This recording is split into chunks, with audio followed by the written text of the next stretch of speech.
네, 한국은행 기준금리 변동 추이 한번 지금 그래프를 보고 있습니다.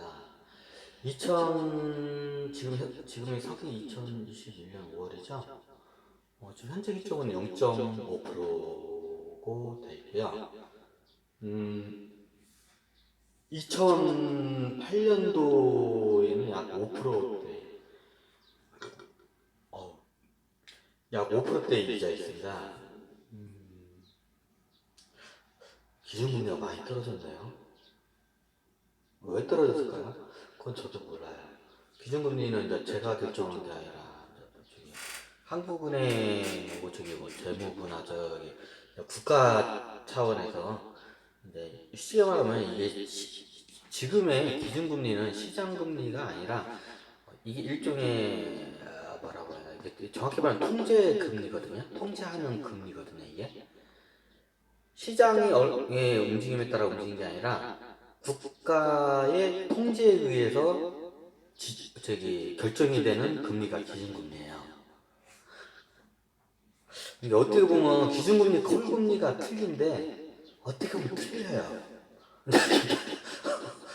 콜금리는 옛날 시장에 따라 움직이는 금리고요. 기준금리는 그냥 지금은 국가가 기준을 딱 정해줄 금리. 이게 원래 같은 건데 지금은 이제 그게 많이 이게 좀 틀려졌어요. 그래서 제가 콜금리와 기준금리가 엄연히는 사전적 의미는 같은데 그게 좀 틀려요. 그냥 그러니까 요거는 기준이 있는 게 아니라 제가 여러분들의 이해를 쉽게 돕기 위해서 그냥 만들어 낼게요. 이 기준을. 콜금리는 시장금리, 기준금리는 국가에서 지정한 금리. 자, 이렇게 보시면 이제부터 이렇게 설명을 드렸습니다. 원래 기준금리와 콜금리는 같은 겁니다. 그러면 예. 지금 한국의 기준금리가 2008년도에서부터 5점 몇 프로부터 한 5%대부터 해가지고 지금 0.5%까지 거의 10분의 1 토막이 났네요. 이자율이 10분의 1로 떨어졌습니다. 그럼 누구도 은행에다 저축을 하려고 하지 않겠죠, 아무래도요. 자, 요거는 이제 그래프상으로 한번 본 거고요. 자, 요거는 이제 1999년도부터 이제 지금 현재 2022년, 지금도 뭐 20년도 0.5%니까 지금 현재 21년도까지 기준으로 약 20년간의 기준금리의 변동 추이를 한번 보겠습니다. 1999년부터 쭉 그냥 4%대에 있다가 이제 이게 이제 기준금리 결정한 날짜에 이제 7월 12일 뭐 4.75% 이렇게 그러다가 2008년도에서부터 이제 뭔가 큰 변동이 일어납니다. 예. 2000년도부터 해서 5%대는 게 4%로 좀 내려가다가 3%까지 떨어졌다가 4% 다시 올라가다가 5%로 5.25%로 2008년도 8월 7일에 5.25%로 발달이 됩니다. 자, 2008년 8월 7일 5.25%. 보통 기준금리를 올리는 이유는 시중에 통화량이 너무 많다고 판단을 했기 때문에 시중의 통화량을 걷어내므로써 통화량이 적어지면 이제 물가 상승률이 이게 안정이 되거든요. 물가 상승이 안정이 되거든요. 그래서 물가 상승 안정을 시키기 위해서 2008년도에 8월 7일날 5.25%까지 이게 하게 됩니다. 기준금리를 올리게 되면 기초적으로 어떤 현상이 일어나냐면요. 예금 금리가 올라가고 모든 채권 가격이 올라가요. 채권 금리가.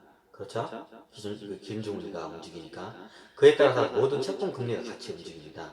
그러면 모든 사람들이 안전을 감안해서 은행으로 돈을 저축하게끔 유도를 국가가 이게 금리를 조정을 하는 거예요. 그럼 5.25%까지 다시 보통 2003년도까지면 3%대였잖아요.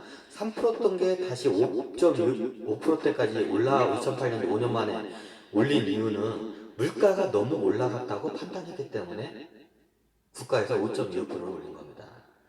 대표적인 물가가 우리가 집, 밥, 식당 밥, 그리고 쌀, 우리가 기초적으로 생활하는 그런 물건들.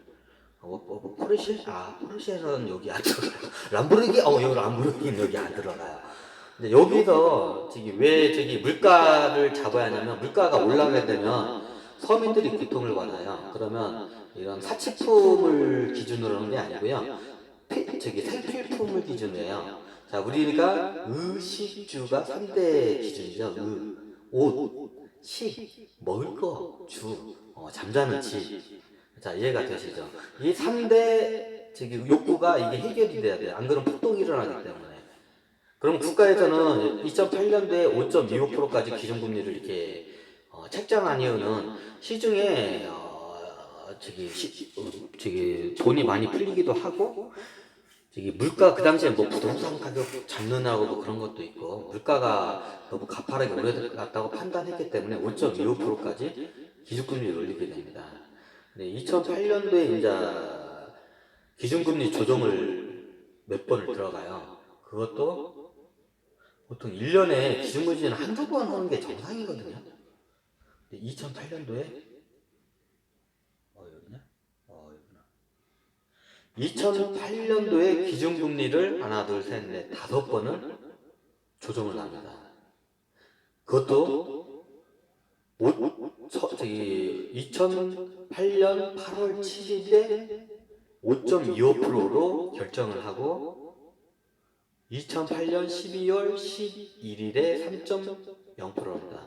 약 6.2%라는 기준금리가 1.25%가 움직였다는 건 어마어마하게 움직인 거예요. 기준금리는 굉장히 보수적으로 움직이기 때문에 어지간하면 이게 변동축이 없는데, 불과 1년도 아니고 이게 8월달인가 10, 8, 9, 10, 11, 12 딱 4달이군요. 4달하고 4일 만에 4달하고 딱 4일 만에 기준금리를 1.25%를 떨어뜨립니다.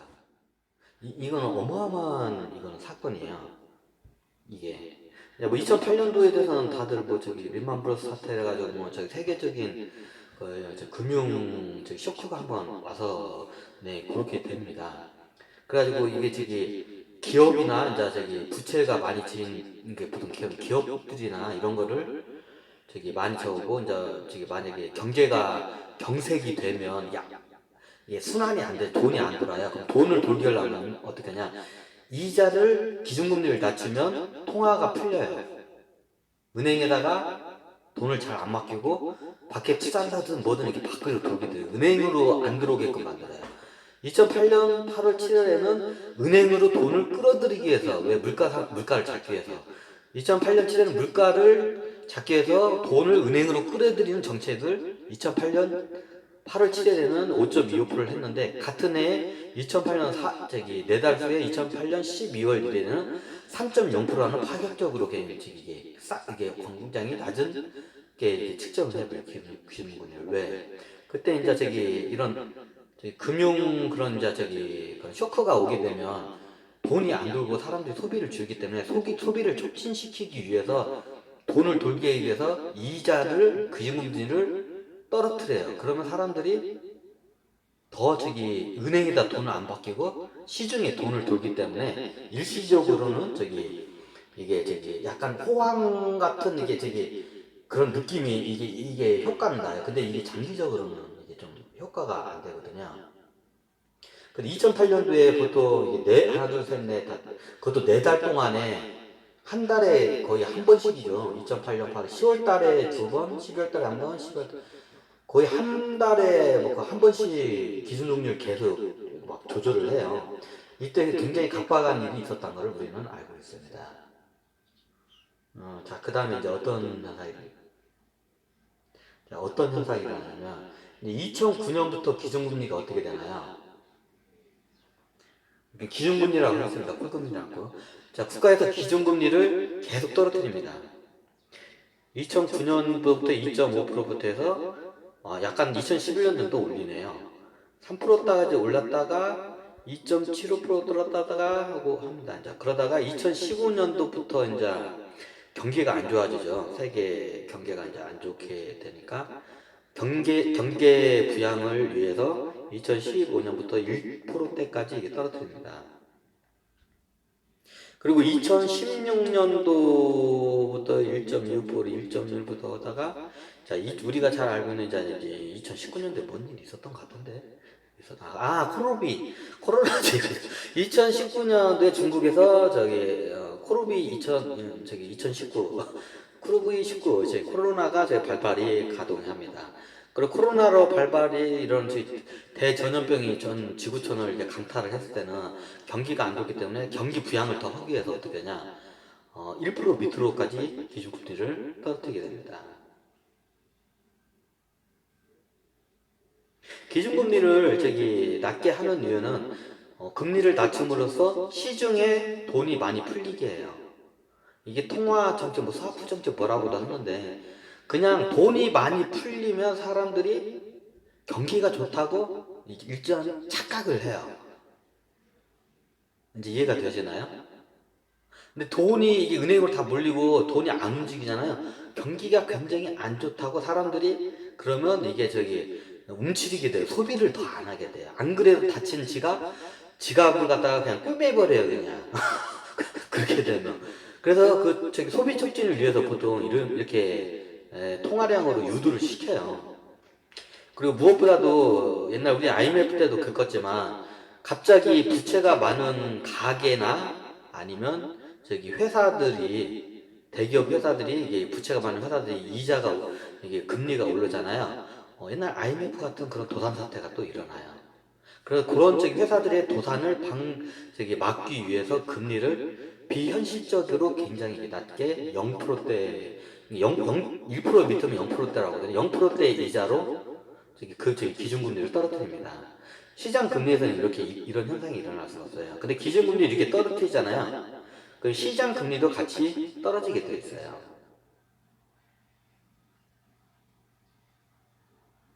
근데 보통 이렇게 되면 요즘 같은 때 물가가 많이 오르면서 물가라는 거는 실물 자산이라고 설명해요. 실물 자산은 대표적인 게 부동산. 우리가 알고 있는 아파트집, 상가, 오피스텔, 우리가 쉽게 투자해서 땅 이런 부동산 자산이라고 하죠. 우리 대한민국 같은 부동산 자기 때문에 이게 어떤 현상이 일어나냐면 물가는 땅값이나 아파트 값이나 물가는 하루가 다르지 않게 청정부지로 막 오르고 있는데 이게 무서운 게 이제 나중에 이게 다 모든 거에는 그 대가를 치르게 됐어요. 나중에 다 그 언밸런스 현상이나 그럼 기준금리가 0.5%면 0.5%의 이자로 해서 쉽게 말해서 어디 아무 땅 같은 거 아무거나 사놔도 0.5%가 더 올라요. 그리고 땅 같은 거 사놓잖아요. 어지간한 땅들은 1년에 0.5% 이자보다 월세가 더 나와요. 상식적으로. 그렇죠? 0.5%보다 더 나와요. 월세가. 상식적으로. 월이 아니라 0.5%입니다. 자, 이해가 되시나요? 그러니까 사람들이 너도 나도 부동산으로 대출을 끼고 대부분의 대출로 해서 이게 아파트나 이런 부동산 자산을 갖다가 많이 사들입니다. 그러면 어떻게 되냐? 원래 시장 원리에 따라서 사고자 하는 사람이 많으면 더 부동산 값은 오릅니다. 당연하죠. 근데 나중에 이 금리가 기준금리가 나중에 이게 고삐 뿔린 망아지가 되는 때가 한번 올 수도 있어요. 이제 시장 금리와 통제 금리가 이제 풀려요. 쉽게 말하면 여기서 제가 여기서 단어를 원래 이게 사전적 의미는 똑같은 의미인데 기준금리하고 콜금리는 이제 따로 써 있습니다. 국가가 통제하는 기준금리, 시장에서 형성이 되는 콜금리, 이제 이제부터 저기 콜금리와 기준금리를 제가 따로따로 저기 그냥 말로 하겠습니다. 잠깐 국가가 저기 통제하는 0.5%의 기준금리가 있고요. 그리고 시장에서는 엄연히 콜금리가 따로 존재합니다. 은행 간에 돈을 저기 현금이 없을 때 빌려줄 때 보통 아까 제가 말씀드렸지만 보통 저기 우리가 예금한 금액과 우리가 대출하는 그 이자와 우리가 저기 예금한 이자의 그 중간 사이에 딱 중간 사이에 콜금리가 형성이 됩니다. 원래 시장 원리에서. 근데 지금 하게 되면 지금 현재적으로는 은행에서는 한 1금융권에서는 1.1 많이 좀 1.1% 줍니다. 연금리가. 그러면 거기다 예대 마진을 붙이면 2.4% 붙이면 3.6%입니다. 최소한 2.4% 붙여야죠. 예대 마진 은행은. 나중에 돈을 뛸 수 있기 때문에 뛰는 걸 또 감안해야 하고 그리고 저기 여기 거기 뭐냐 얘네들 저기 뭐냐 저기 월급도 저기 뭐 직원들 월급도 주고 회사도 유지를 해야 하기 때문에 그 수익이 여기는 요거는 공기업이 아니라 엄연히 이익 저기 뭐냐 회사 이익을 하는 저기 금융기관이기 때문에 일 금융기관은 저기 분명히 저기 예대 마진이라는 그 수익이 있어야 합니다. 그게 2.4%입니다. 그러면 그 2.4%의 그 저기 그 대략적으로 저기 대출금리와 우리가 예금금리의 중간적인 그 2.4%가 콜금리가죠. 2.4%의 콜금리로 이렇게 하면 이게 빌려주면 잘 안 빌려져요. 잘 안 빌려져요. 서로 간에도 의심을 그런 것들은 여러 가지 복합적인 이유가 있습니다. 근데 그래서 제가 기준금리와 콜금리라는 이제 용어를 여기서부터 제가 분리를 하기 이제 시작을 합니다. 원래 같은 건데, 근데 이게 시장에 이제 통제를 한다 해서 그 통제대로 가져가고 시장의 그 괴리에 따라서 움직이기 때문에, 그러면 상식적으로 우리가 생각해도 자 기준금리가 뭐냐? 기준금리는 자 여기서 이제 기준금리에다가 선택해야 여기서 이제 적어놨나? 여기서 그냥 저기 요번 여기서 강의는 한국은행의 약 20년간의 기준금리의 변동 상황을 한번 저희가 역추적해서 한번 강의를 해봤습니다. 네, 감사합니다.